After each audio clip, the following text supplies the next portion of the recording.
ఏమని సనుగుడు, చాలామందికి ఏంటి సనుగుడు అనమాట.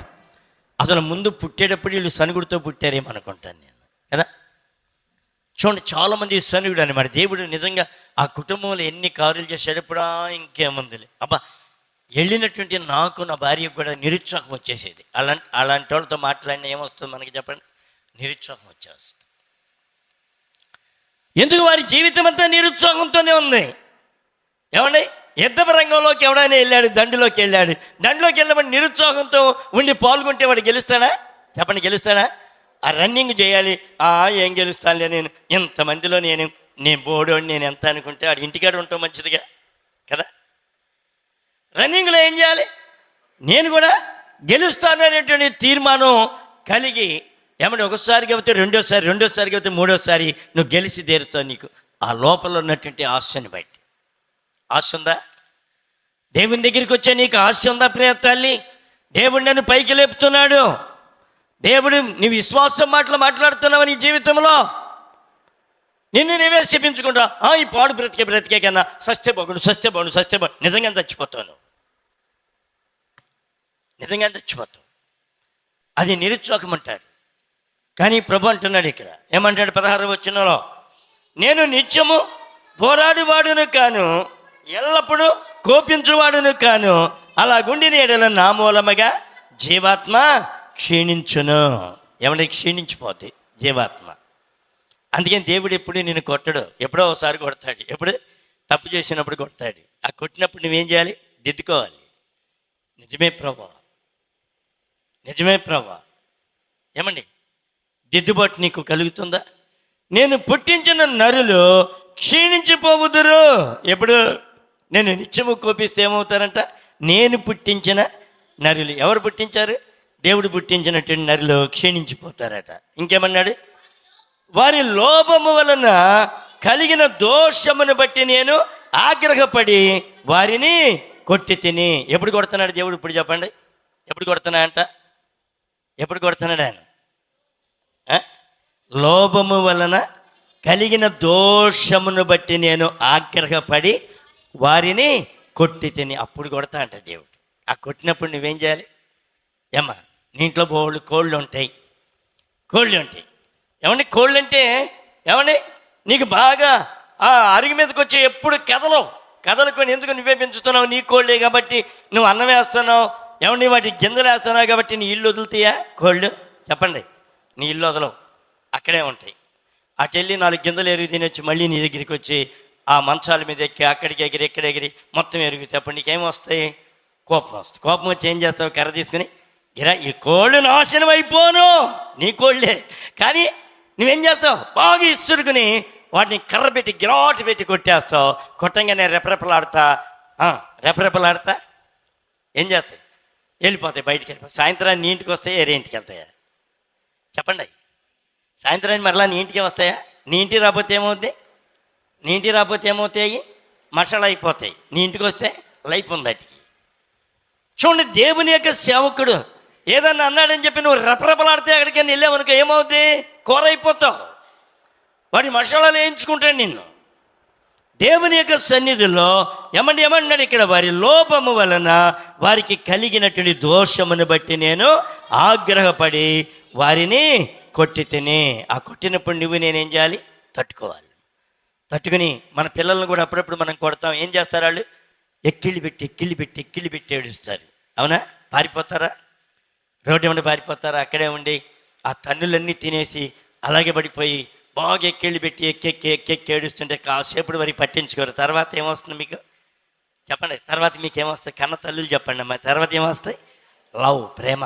ఎక్కడ లేని ప్రేమ వచ్చి దగ్గర తీసుకుని అమ్మగా ఇక కళ్ళ నిండా పుసిలన్నీ తీయటం మొదలు పెడతావు కదా. ఏమండి, ఎంత ప్రేమిస్తావు నీ బిడ్డలు? మరి దేవుడు ప్రేమించట్లేదా నిన్ను? ఎంత ప్రేమిస్తున్నాడు? ఏమండి, ఆయన ఆగ్రహపడి నిన్ను కొట్టినా ఆయన నిన్నేం చేస్తున్నాడు? ప్రేమిస్తున్నాడు. నేను నా ముఖమును మరుగు చేసుకుని కోపించి తినేవారు తిరగబడి తమకి ఇష్టమైన మార్గమున నడుచుచు వచ్చిరి. చూడండి, నీ ఇష్టమైనటువంటి మార్గాన నీ వెళితే దేవుడు ఊరుకోడు. ఆయన ఇష్టంలోకి నీవు ఉండాలి. ఆయన ఇష్టంలో నీవన్నావా?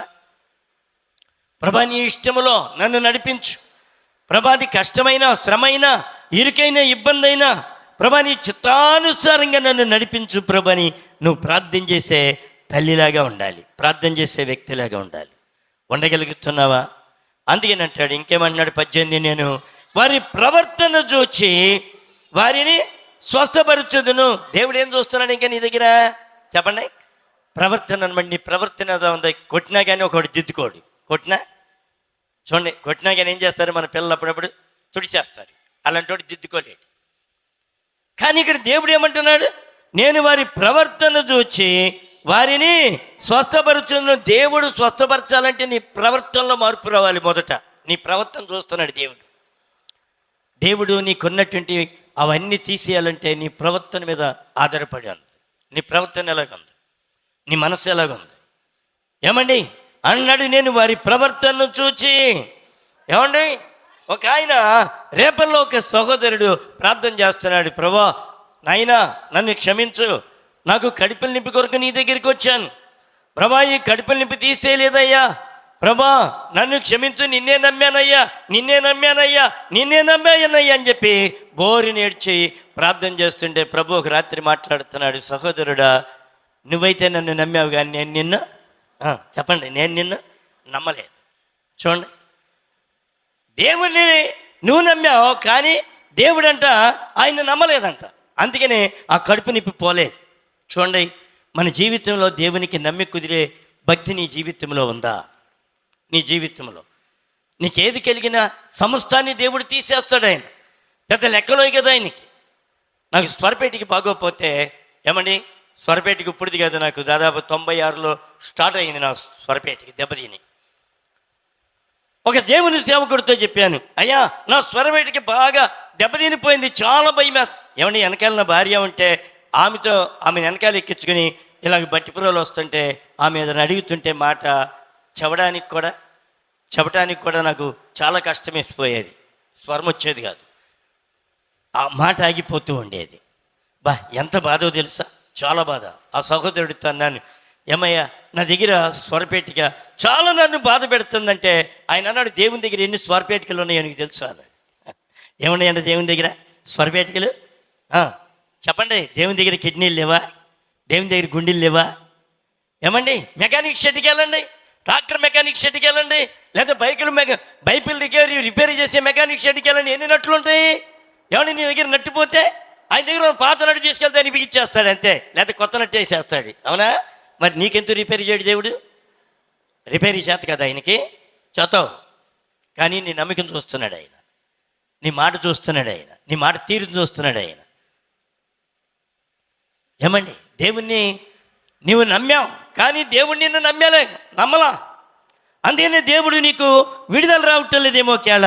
అందుకని అన్నాడు, నేను వారి ప్రవర్తన చూసి వారిని స్వస్థపరచుదును, వారిని నడిపించును, వారిలో దుఃఖించు వారిని ఓదార్చుదును, వారిలో కృతజ్ఞత బుద్ధి పుట్టించును. ఏం బుద్ధి అంట? కృతజ్ఞత. ఉందా నీకు కృతజ్ఞత? చెప్పండి. కృతజ్ఞత కలిగి ఉండాలి. నేను మొన్న ఒక ఆమె ఫోన్ చేసి మాట్లాడుతున్నారు, అయ్యా ఫలానోళ్ళు ఫలాంది ఇచ్చారు, అమ్మా ఆ ఇచ్చినప్పుడు థ్యాంక్స్ చెప్పావా అన్నాను. నేను ఏమన్నాను? థ్యాంక్స్ చెప్పావా? నువ్వు ఎవరింటికైనా వెళ్ళావు, ఒక గ్లాస్ మంచిళ్ళు ఇచ్చారు, నువ్వేం చెప్పాలి? వాటర్కైనా థ్యాంక్స్ చెప్పాలి. నువ్వు థ్యాంక్స్ చెప్పకపోతే నీ దగ్గర కృతజ్ఞత లేదు. కృతజ్ఞత లేని వ్యక్తి అన్నమాట. బండి ఎక్కించుకొని ఎవరైనా డ్రాప్ చేశారు నేను స్థలానికి, అప్పుడు నువ్వు దిగంగానే ఏం చెప్పాలి? థ్యాంక్స్ బ్రదర్, థ్యాంక్స్ చెప్పేటువంటి మనసు ఉందా? ఒకటి దిగి అప్పటిని వెళ్ళిపోతుంటే ఎక్కించుకెళ్ళిన వాడికి ఎలాగుంటుంది? అరే ఏంటి కనీసం ఈ దుర్మార్గుడికి కృతజ్ఞత కూడా లేదే, మరి దేవుడు అని కూడా నిన్ను బట్టి నన్ను బట్టి. చెప్పండి ఏమన్నాడు ఇక్కడ దేవుడు? వారిలో కృతజ్ఞత బుద్ధి పుట్టించొచ్చు. ఏమండి కృతజ్ఞత ఉందా నీ దగ్గర? దేవా నాకు ఇన్ని కార్యాలు చేశారయ్యా, నీకు వందనాలు. రాత్రి అంతా బోరంబొత్తులాగే నిద్రపోయావు, ఉదయాన్నే లేచావు, దేవునికి థ్యాంక్స్ చెప్పావా? లేకమంగానే చీపిరి పట్టుకుంటావు బరిలాగా. ఇదా? చెప్పండి. దేవుడు నీకు ఏమని రాత్రి అంతా కాపాడాడు కదా. చాలామంది నిద్రపోయే చచ్చిపోతూ ఉంటారు. ఒక ఆయన మొన్న ఇక్కడ లంకలోనే చనిపోయాడు. చనిపోతే ఉదయాన్నే 6 గంటలకు వెళ్ళి బస్తాలన్నీ మడుస్తున్నాడు. మడుస్తా ఆ భర్త బస్తా మీద పడి చచ్చిపోయాడు. చిల్లర కొట్టు. ఏమైపోయింది? భార్య 8 ఏమో వెళ్ళింది. వెళ్ళి చూసి ఏంటి బస్తా మీద ఎలా పడుకుని నిద్రపోతున్నాడు సోంబేరోడు అని చెప్పి వెళ్ళి అలా తట్టంగానే ధనామని కింద పడిపోయాడు. ఏమైపోయింది? చచ్చిపోయాడు.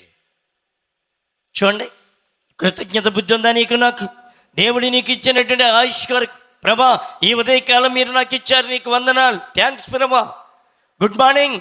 దేవునికి చెబుతున్నావా? ఏమండి, నీ ఇష్టానుసారమైన జీవితాన్ని జీవిస్తున్నావేమో. ఒకవేళ కృతజ్ఞత బుద్ధి ఉందా నీ దగ్గర? అందుకనే దేవుడు అంటున్నాడు, వారిలో నేను కృతజ్ఞత బుద్ధి పుట్టించవచ్చు, దూరస్తులకును సమీపస్తులకును సమాధానమిచ్చమని చెప్పి నేను వారిని స్వస్థపరిచెదనని యెహోవా సెలవిచ్చుచున్నాడు. దేవుడు నిన్ను స్వస్థపరుస్తున్నానని ఆయన సెలవిస్తున్నాడమ్మా. ఎందుకు రావట్లేదు స్వస్థత నీకు? ఎందుకు రావట్లేదు? ప్రభు దగ్గర కన్నీరు విడుస్తున్నావా? రోదన చేస్తున్నావా? ఒక పసిబిడ్డలాగా ఏడవగలుగుతున్నావా? దొరలాడుతున్నావా? ప్రభా, ఈ శిక్ష నాకు తగిందే, ఈ వ్యాధి నాకు తగిందే, ఈ బాధ నాకు తగిందే అని దేవుని దగ్గర నువ్వు గొక్కబట్టి ఏడిస్తే దేవుడు నీకు అద్భుతంగా దేవుడు బాగు చేస్తాడు. చెప్పట్లు కూడా దేవుని మహిమపరుద్దాం.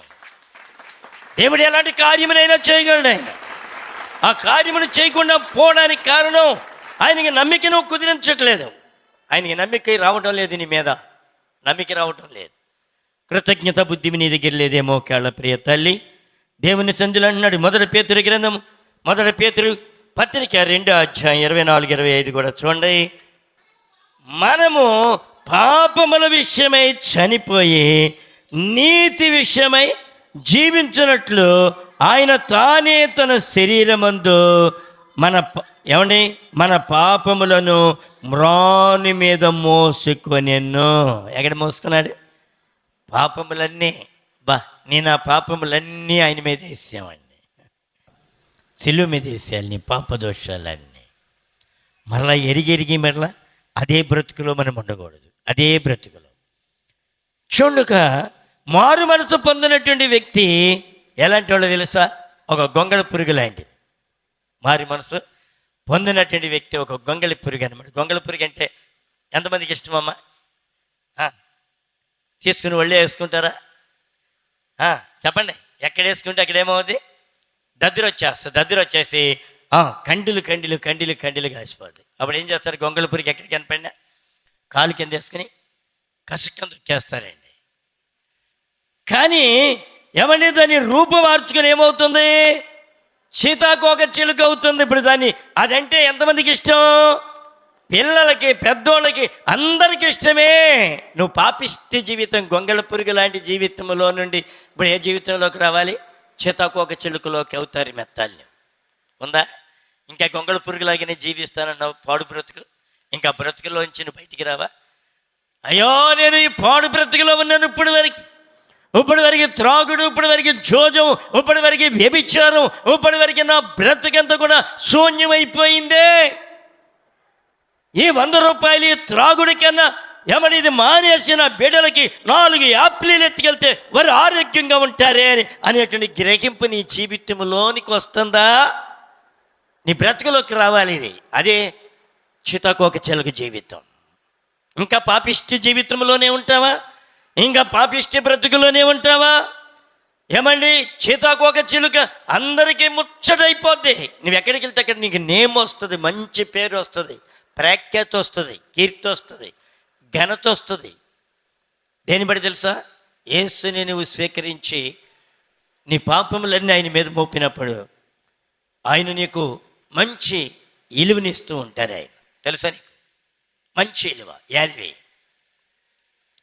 ఈ యాల్వే జీవితాన్ని పోగొట్టుకుంటున్నావు నేను. చూడండి, సీతాకోక చిలుక మార్పు చెందినటువంటి కడగబడిన జీవితానికి గుర్తుగా ఉంది. గొంగళ పురుగు ఒక పాపి జీవితానికి గుర్తుగా ఉంది. నువ్వు నేను ఎలాగున్నావు? పాత జీవితం. పాత జీవితం శనాదేయాలు పెట్టినాడు. ఎక్కడున్నాడు చెప్పండి? సమాధుల యొక్క దొడ్డిలో నివాసం చేశాడు. వాడి నివాసమే అక్కడ. ఎవడైనా వాడి అందు ఇష్టపడతారా? సమాధుల దొడ్డిలో అంత కూడి ఎత్తుకెళ్ళి పెట్టేవాళ్ళు ఎవరైనా ఉంటారా? నో, ఎవడండు. చూడండి, మార్పు చెందిన జీవితం సమాధుల తొట్టి లాంటిది. నువ్వు మార్పు చెందినటువంటి జీవితం. ఇప్పుడు యేసు పాదాల కాడ కూర్చుంటున్నాడు వాడికి మార్పు వచ్చేసింది. యేసు ప్రభు పట్టుకున్నాడు, వాని పాపములన్నీ క్షమించండి, వాడిలో ఉన్న దెయ్యాలన్నీ వెళ్ళిపోయి యేసు నామములో. నీ దెయ్యాలు ఎల్లగొట్టుకోగలుగుతున్నావా? నీకు ఎన్ని దెయ్యాలు ఉన్నాయి? కోపం అనే దెయ్యం, ఏమంటే చూపులు అనే దెయ్యం, వ్యభిచారం అనే దెయ్యం, అబద్ధాలు అనే దెయ్యం, ఎన్ని దెయ్యాలు ఉన్నాయో తెలుసా నీ దగ్గర? భయంకరమైన దెయ్యాలు ఉన్నాయి. వాడికి 2000 ఉంటే నీకు 4000 ఉన్నాయి దెయ్యాలు. అందుకే నేను అప్పుడప్పుడు ఏమవుతున్నాం, మనం ఊగురులు అయిపోతూ ఉంటాం. చూడండి, మన జీవితంలో దేవుని యొక్క సన్నిధిలో కడగబడినటువంటి జీవితం నా జీవితంలో ఉండాలి. ఉందా? కడగబడిన జీవితం ఉందా? ఏమండి, కడగబడిన జీవితం ఉంటే మన జీవితం అంతా గొప్ప మార్పు వచ్చేస్తుందండి. గొప్ప మార్పు. ఏమండి, మార్చబడుతుందా నీ స్వభావం? ఒక్కొక్కడు భార్యలు కూడా భర్తను బాగా శోధించి బైబిల్లో ఒక ఆయన పగలగొట్టాడు. ఏం పగలగొట్టాడు చెప్పండి? ఏం పగలగొట్టాడు చెప్పగలరా?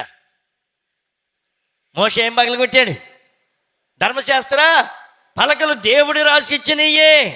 ఎవరు కింద ఏమని విచ్చలవిడిగా వారు తిరిగినప్పుడు, వారు ఒక విగ్రహాన్ని చేసుకున్నప్పుడు, దూడను చేసుకున్నప్పుడు, దాని ముందు ఎగిరినప్పుడు ఏమని మోషే భరించడానికి ఏం చేశాడు? ఆ పలకల్ని ఏమని కోపముతో ఎత్తి నేలకేసి కొట్టి ఏం చేశాడు చెప్పండి అమ్మా? పగలు కొట్టేశాడు. అప్పుడప్పుడు మనం కూడా పగలు కొడతా ఉంటాం కదా. ఇంట్లో అన్నీ బీరువాలు బయలుపోతాయి, పెట్లు బయలుపోతాయి, సట్లు బయలుపోతాయి. ఒక ఆయన అంటే ఒక టీచర్ గారు డబ్బులు లెక్కేసుకుంటున్నా అంటే, డబ్బులు లెక్కేసుకుంటే మొదలుపెట్టింది, అయ్యా నాకు చీర కొనవా, పక్కింటిది చీర కొనుక్కుంది, మీనాక్షి చీర కొనుక్కుంది, నాకు కూడా కామాక్షి చీర లాంటిది కావాలి.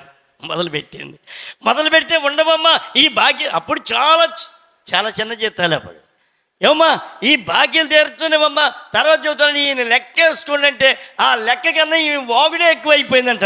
చూసి అక్కడ ఎప్పుడు అంటే ఎప్పుడు పడితే ఏం దొరకాలి, గొడుగు దొరికిందంట. గొడుగు ఇసురు పుచ్చుకునేసారు. ఏంగానే ఏమైపోయింది? ఆ కొంకి ఇరిగిపోయిన తర్వాత ఏమండి కొన్నాళ్ళకి వీళ్ళిద్దరు కూడా సువార్పర్యుల్ని మారుమనసు పొంది ఈ గొడిగేసుకెళ్ళాడు. ఏది వంకి లేని గొడిగేసుకెళ్ళాడు. గొడిగేసుకెళ్తే ఒకళ్ళు అడిగారు, ఏమండి ఏంటి వంకిది ఈ కొంకేమైపోయిందని అడిగారు. దానికి ఒక చరిత్ర ఉందిలే అని అడిగిన చెవటల్లా. ఏంటంటే అప్పుడు చెప్పుకొచ్చాడు, అయ్యా నా భార్య ఎలా శోధించింది మారు మనసు పొందకముందు, అప్పుడు దీన్ని ఇసిరేసాను, ఏమైపోయింది? ఇరిగిపోయింది. నేను మొన్న 3 రోజుల నాడు జంగాలపాలెం వెళ్ళి వస్తుంటే నా ముందు ఒక బండి ఉంది. ఏమంటే ఆ భార్యనేమో ఏమని చక్కగా అటొక్కాలి వేస్తుంది, ఎక్కింది. ఈ చేత్తో దర్జాగా ఫోన్ మాట్లాడుతుంది. మరి భర్తకి ఆ లగేజీ భర్తకి ఇచ్చిందేమో నాకు తెలియదు. ఏమండి ప్లాస్టిక్ బుట్ట మీ దగ్గర ఉంటాయి అక్కడ, అప్పుడప్పుడు బుట్టలు, ప్లాస్టిక్ బుట్టలు ఎంతాయి, దానిలో ఒక బాక్సు, వాటర్ బాటిల్ బాక్స్ ఇవన్నీ పెట్టి ఉన్నాయి. ఏమండి ఆ భర్త నడుపుతూ మరి ఏం కోపం వచ్చిందో తెలీదు, ఏం అలాగే మాట్లాడుతూనే ఉంది. నాకు ముందుగా ఆ బండి పోతుంది, వెనకాల నేను వస్తున్నాను. ఏమండి ఒక చేత్తో బండి నడుపుతూ ఒక చేత్తో మరో చేత్తో ఇది తీసుకెళ్ళి ఆ రోడ్డుకేసి కొట్టాడు. మామూలు కొట్టలేదండి, ఎక్కడెక్కడ పగిలిపోయి అంత దూరాన్ని వెళ్ళి పడిపోయి. తర్వాత స్లో చేసే బండి నేను క్రాచ్ చేసుకుని వెళ్ళిపోయాను.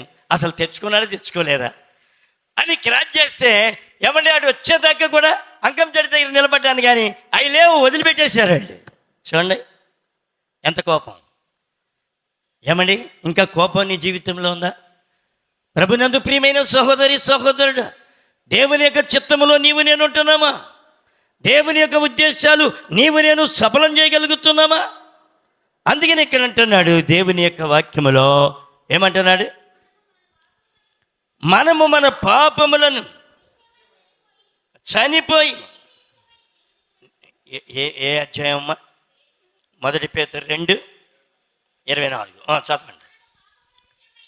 మన పాపముల విషయమై చనిపోయి నీతి విషయమై జీవించినట్లు ఆయన తానే తన శరీరమందు మన పాపములను మ్రాని మీద మోసుకొనెను.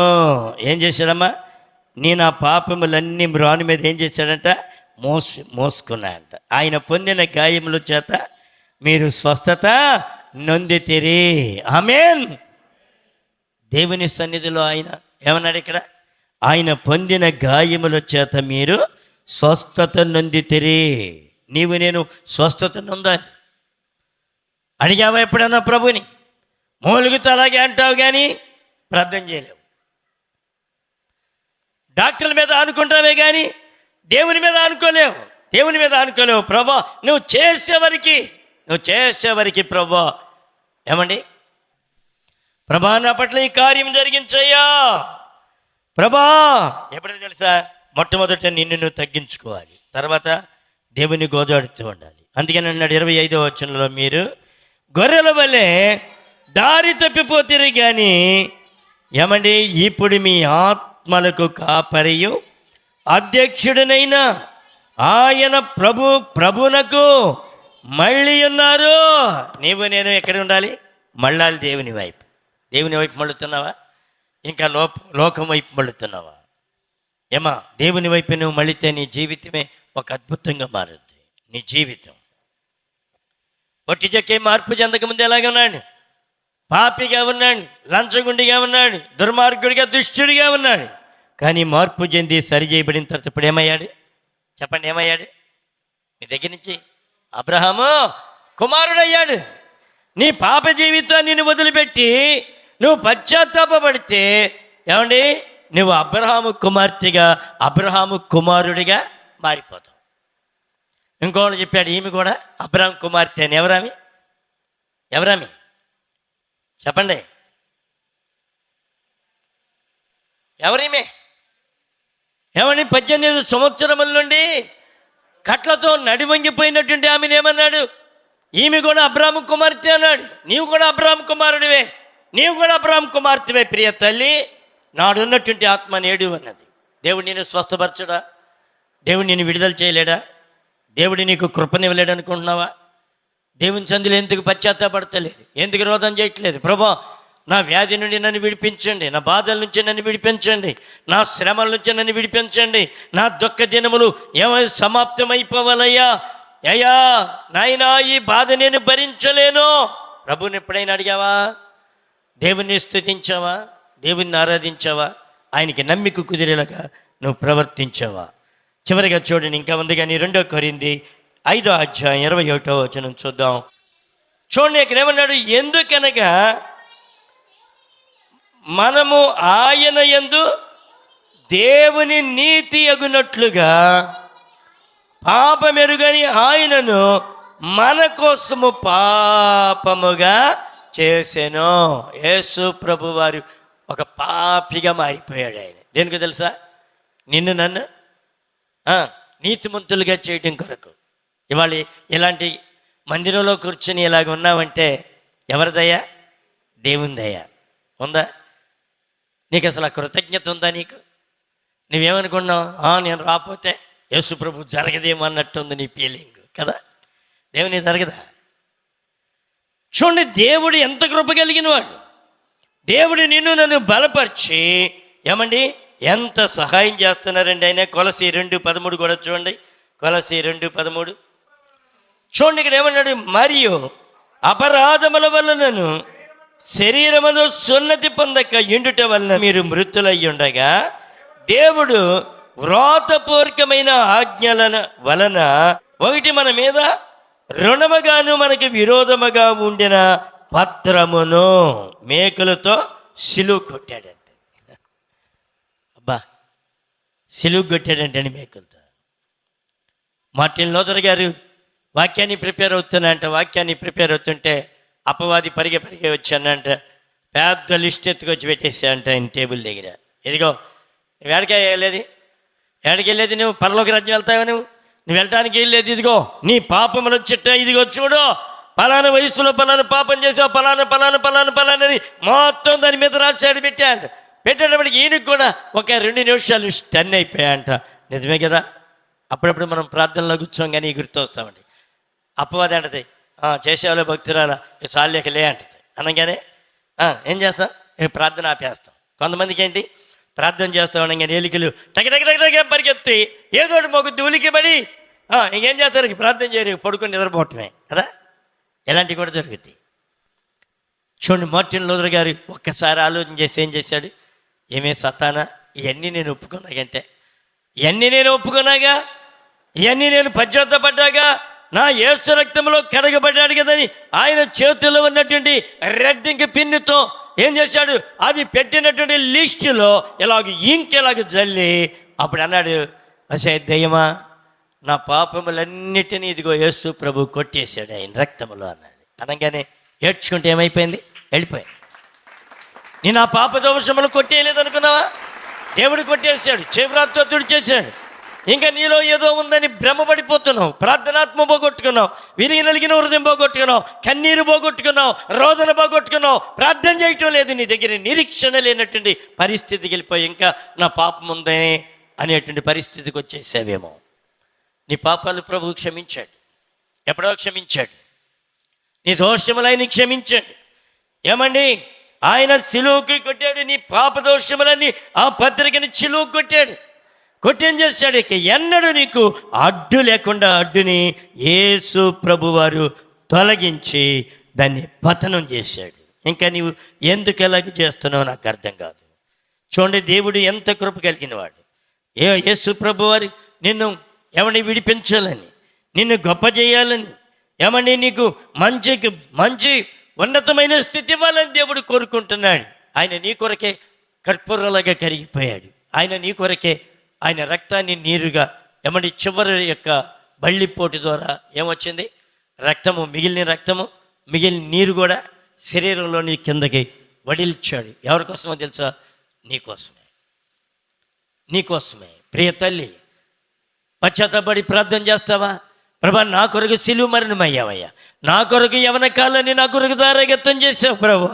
అయ్యా, నీ కొరకు నేను బ్రతకలేకపోతున్నాను, నీ కొరకు నేను జీవించలేకపోతున్నాను, నీకు నమ్మిక పుట్టించలేకపోతున్నాను అయ్యా అని పశ్చాత్తాపడతావా? ప్రియ తల్లి, నీ కొరకే అయిన సిలువ మరణం అయిపోయింది. ఎవరి కొరకో కాదు, నీ కొరకే, నీ పాపము కొరకు, నీ యవనిచ్చల కొరకు, నీ యవన కాలమందు చేసినటువంటి దోషము నిమిత్తం యేసు సిలువైపోయిన కారణం ఏంటో తెలుసా?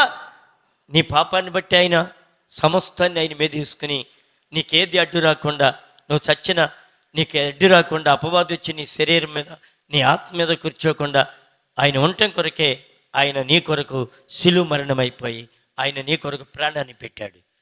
నువ్వు దాని విలువని గ్రహించుతున్నావా? ఆయనకి నమ్మి పుట్టిస్తున్నావా? ప్రభు దగ్గర తగ్గించుకుని ప్రార్థన చేద్దాం. దేవుని చిత్తమైతే ఇదే వాక్యాన్ని మరోసారి చూద్దాం, ప్రార్థన చేసుకుందాం. తల్లు వంచండి.